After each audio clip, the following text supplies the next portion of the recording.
Hey guys, welcome back to I'm Just a Fan. It's your host Ben, and we're going to be talking about the Indiana Pacers going into Cleveland, beating the Cavaliers to win the series in 5 games. An absolutely incredible feat by this team. Let's discuss it. This Pacers team is no joke. I've kept an eye on them all season, specifically kind of around the All-Star break.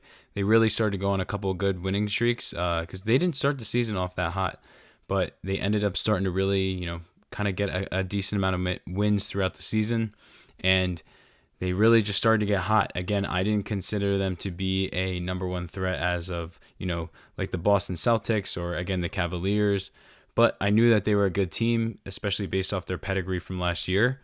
But did I expect them to go back to the Eastern Conference Finals back-to-back years?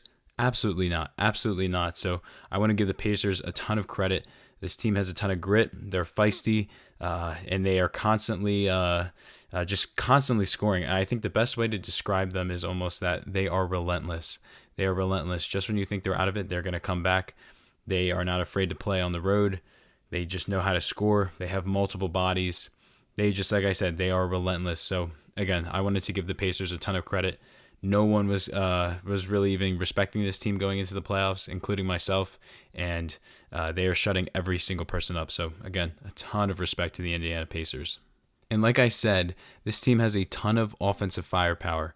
121 in Game 1, 120 in Game 2, 104 in Game 3, 129 in Game 4, and at one point they were up by 40-plus points. Let's not act like that game wasn't a complete blowout by probably, I would even say halftime, maybe early third quarter. Like, that game wasn't even worth watching.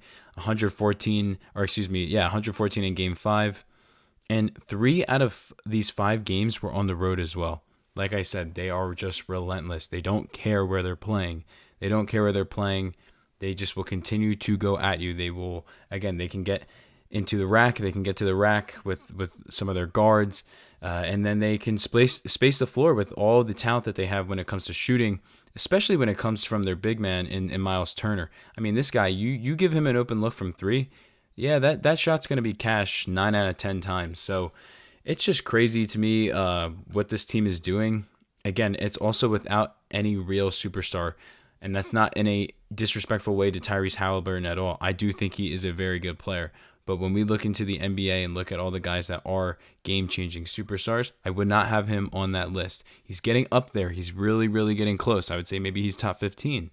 But I wouldn't say Haliburton's a top 10 player in the NBA at this point.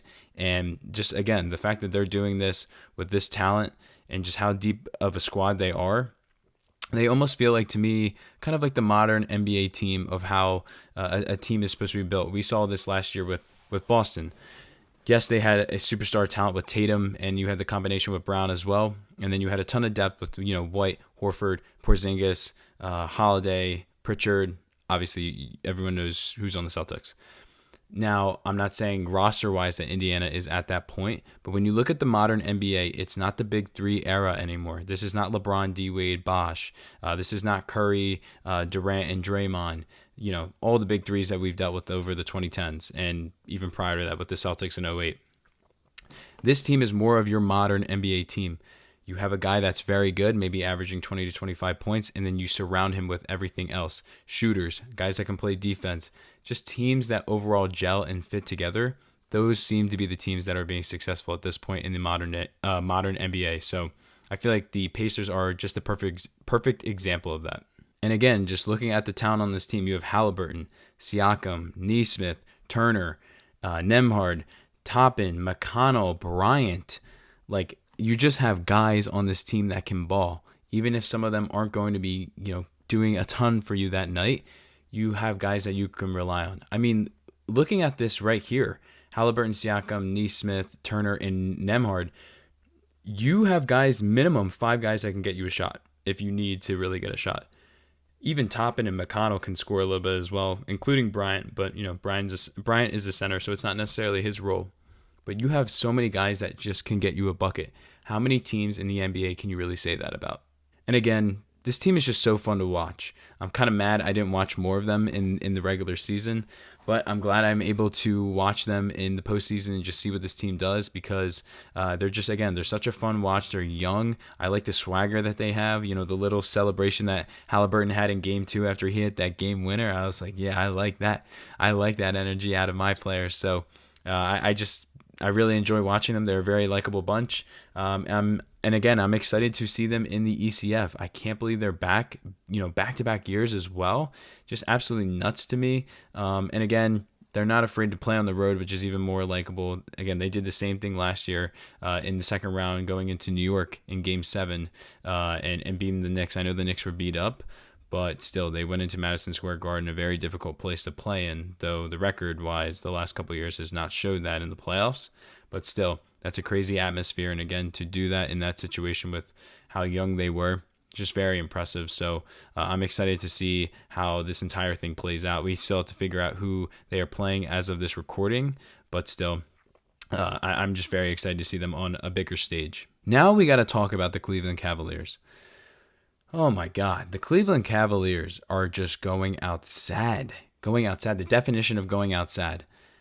I mean, last night, Game 5 was hard to watch. It was hard to watch. I felt like I was watching someone get tortured. But the person getting tortured was the Cavs fan base. It was the city of Cleveland.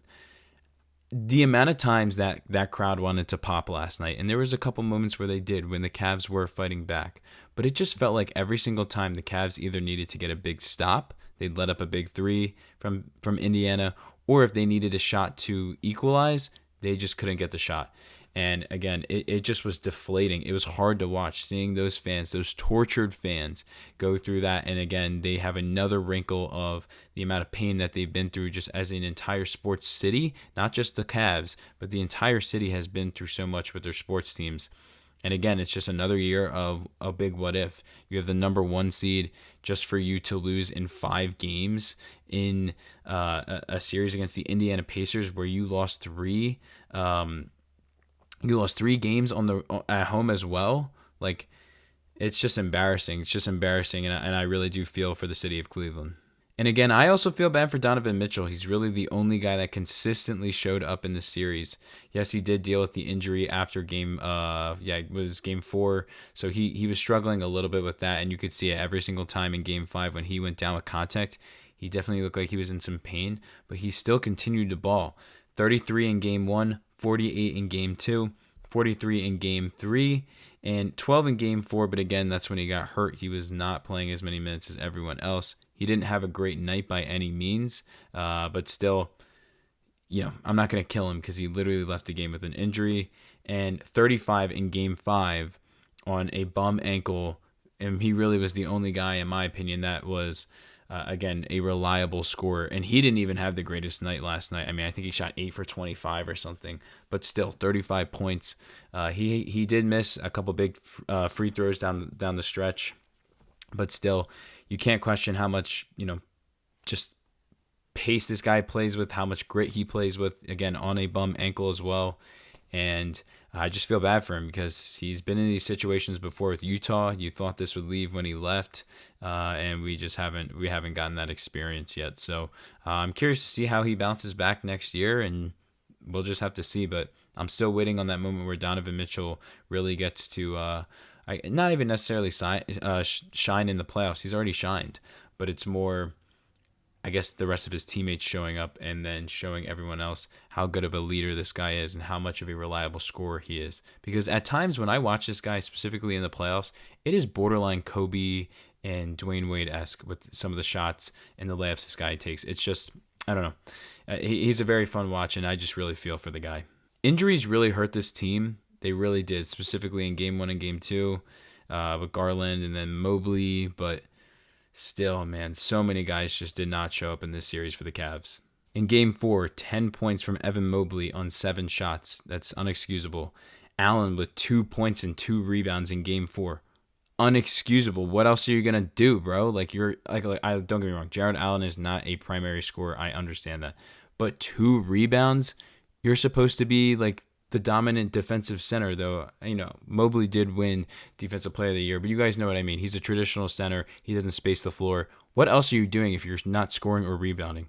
You're just getting up cardio at that point. So terrible from him in Game 4 when they really needed it. Strus was 0 points in Game 5 as well. I mean, that is just embarrassing. You got to be better than that. So just really, really ugly stuff. Darius Garland as well. He didn't do very good in what was it? It was Game 5. He shot 4 for 16. I know he's coming off an injury, but still, just unexcusable stuff. You have to be better in these moments. You don't get to be like, oh, we have next game. There is no next game. Like, the series is over. So it's either show up or don't. And a lot of these guys just did not show up. The lights were definitely too bright. And I think this is one of the main things that really got Cleveland, specifically in this series. And it was just such a bad matchup looking back now. Since the All-Star break, Cleveland has been ranked 20th in defensive rating. Obviously, if you can do math, that is in the second, third. They're in the second worst tier when it comes to NBA defensive ratings in the league. I mean, that's in the lower echelon of just defensive ratings within the league. You cannot rely on that in the playoffs, especially against an offense like Indiana, where, again, they are relentless. They have scorers. They have numerous guys they can throw at you. If you're not going to be able to back it up defensively, you're at least going to have to back it up offensively. And again, Cleveland just couldn't do that. So I think that defense ended up really biting them when it was the worst time of the year to have something like that happen.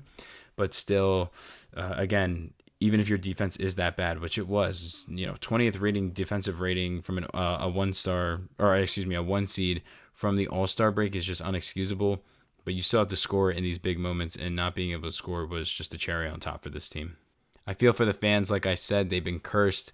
Yes, they at least did have the LeBron run in 16, so they can always hold on to that. And even just that whole era, that's when I grew up watching basketball, so I will always forever cherish that era, just because, again, it was such good basketball. LeBron, Kyrie, Kevin Love, the role players of JR, Iman Shumpert, Tristan Thompson, Della Vadova, I could go on and on.